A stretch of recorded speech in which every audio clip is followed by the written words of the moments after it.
Eh bien oui, Roger Moiti, ce n'était pas un être humain, c'était, disons, un extraterrestre ou alors un terrestre extra.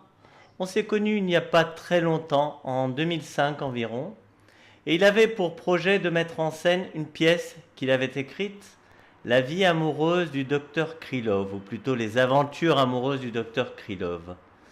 Et puis, quelques-uns, on s'est embarqués dans cette belle aventure. Je ne le connaissais pas avant, simplement de nom, et le beau métier qu'il faisait, cardiologue, correspond tout à fait à l'homme de cœur qu'il était. Généreux, tolérant, agréable, toujours souriant, avec parfois des coups de gueule, mais tout à fait justifiés.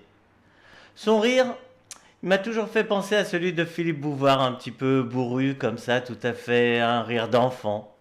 En fait, Roger Moiti était un enfant, avec une belle grandeur d'âme. J'avais beaucoup de considération et d'admiration pour lui. Et je me demande encore aujourd'hui si c'était un ami ou un pote. Eh ben, disons moitié-moitié. Je dirais que quand je pense à cette pièce de théâtre, la chose la plus importante à laquelle je pense, c'est Roger Moiti, qui restera dans nos cœurs très longtemps, personnellement que j'ai beaucoup apprécié, j'ai beaucoup aimé.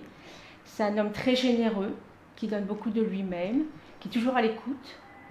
Et ce que j'ai découvert, quand nous avons beaucoup ri tous ensemble, nous avons provoqué chez lui un retour, je dirais, sa neshama, son âme d'enfant se voyait dans ses yeux.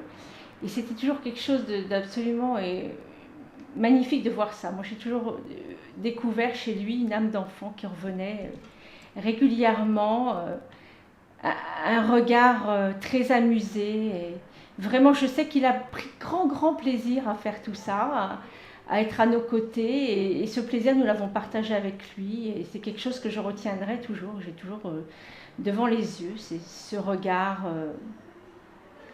Quand le docteur Moiti m'a demandé de jouer dans la pièce qu'il était en train d'écrire, je n'ai pas osé refuser, mais je n'en menais pas large, vu que je n'étais jamais montée sur les planches.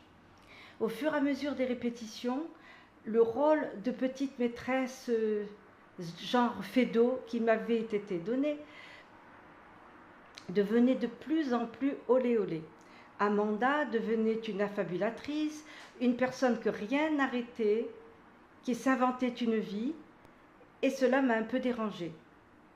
Et puis, j'ai joué le jeu. Cette pièce, nous avons eu la chance de la jouer sous la direction du merveilleux docteur Moiti, qui l'a écrite, montée et en a fait la distribution.